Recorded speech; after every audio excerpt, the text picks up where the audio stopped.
going on, guys? This is the TheGameHuntah channel with another episode of Pokemon Go, and in this episode I'm gonna start answering some questions. I'm receiving so many questions in each of my videos that I decided to come up with this idea of making like a mini tutorials.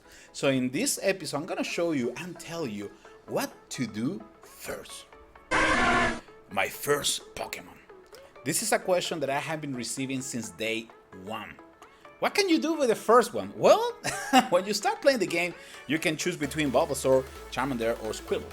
I would strongly recommend you to do not waste any Stardust or candies in these Pokemon.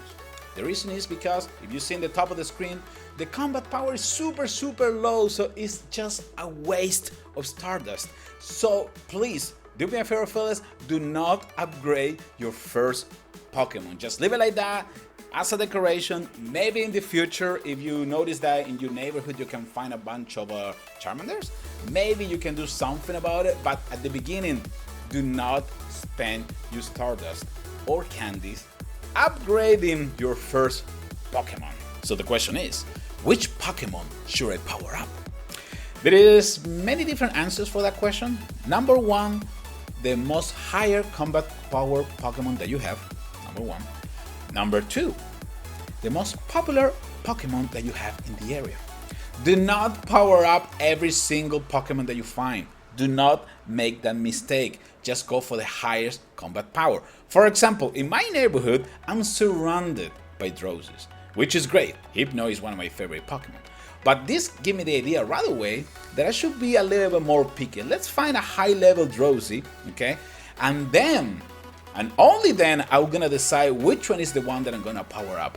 Always go for the highest combat power. The other factor that you need to pay attention is the powers of your Pokemon. Okay, not every single Drowsy has the same powers. For example, this one has a Pound, and the second one is called Psychic. If we take a look to this one, the first attack is Confusion, and the second one is called Psych Shock.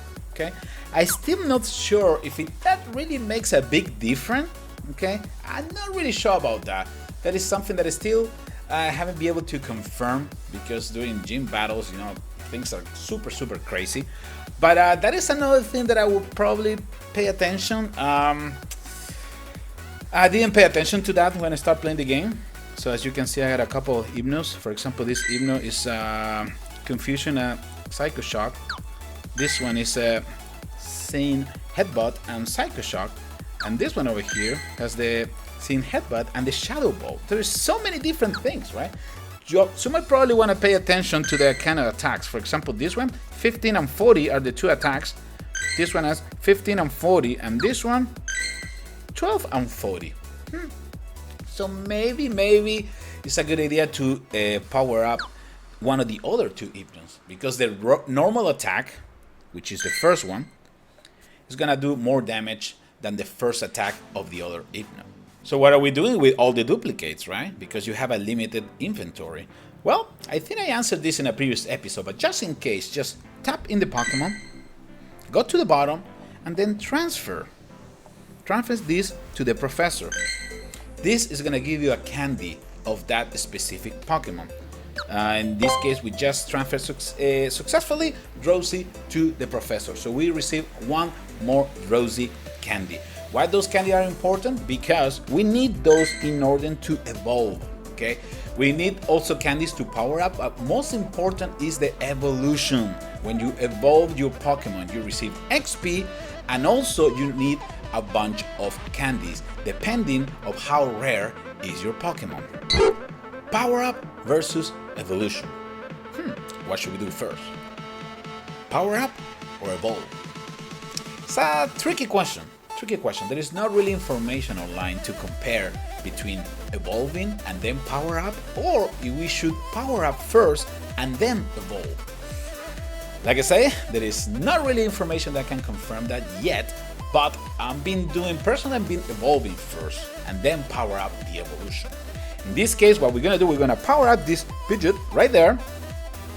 There you go. And after that, we're gonna evolve. We got plenty of candies. You know what? Probably we should power up this Pidgey a little bit more. Perfect. The higher the level, okay, the higher the level of the combat power of your Pokemon, the higher is the evolution. Okay. Again, I would love to be able to confirm exactly the numbers, but I believe that we can. What is the Pidgey right here? Pidgey is 186 now. Do we have enough candy? Yes. Just keep doing this. Let's go to up to 200. The problem is that every time that you power up, you're gonna invest Stardust, and that is such a valuable resource.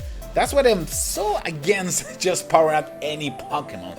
Alright, in this case now we're gonna evolve. There you go. Perfect. So let's see the new stats of our evolving Pokemon. Okay. Super fancy, I love it. Plus, remember, it's gonna give you extra XP if you evolve. Sweet. Okay. Now let's take a look to the new stats. We got a Pichoto, 368. That's quite powerful. That is quite powerful. There is another evolution, but we need 50 candy. 368 is not a bad. It's not bad combat power at this point. But again, I would love to confirm that. I don't really like to power up a Pokemon just like that, because like I said, the Stardust is so valuable that I would probably go for evolution over power up.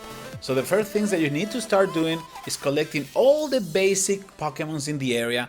Find out which one are the most common. For example, this Weedle, because the evolution cost is only 12 candies. And you're gonna have plenty of these Pokemon. So you're gonna receive a lot of XP bonuses every time that you evolve one of these Pokemon. Like I say, just trying to upgrade the highest combat power. But if you're just trying to get extra XP to level up as fast as possible, you can start upgrading or doing the evolution of the most popular Pokemon in the area. Another way to confirm which one is the most popular Pokemon in your area is to go to the Pokédex and tap, for example, in Rosie. I have seen 56 Roses in the area. So that gave me a good idea. That gave me a clear idea that this guy is really popular in the area. So I should probably pay attention to this one in order to find the first power up and first evolution of my Pokemon. I hope you guys enjoyed this basic guide of Pokemon Go. What to do first. In the next one, we're gonna talk about the gym. Hope you guys are ready. Fellas, this is TheGameHuntah signing off. Don't forget to like, subscribe, and share my videos, and I will see you in the next one. Take care, everybody.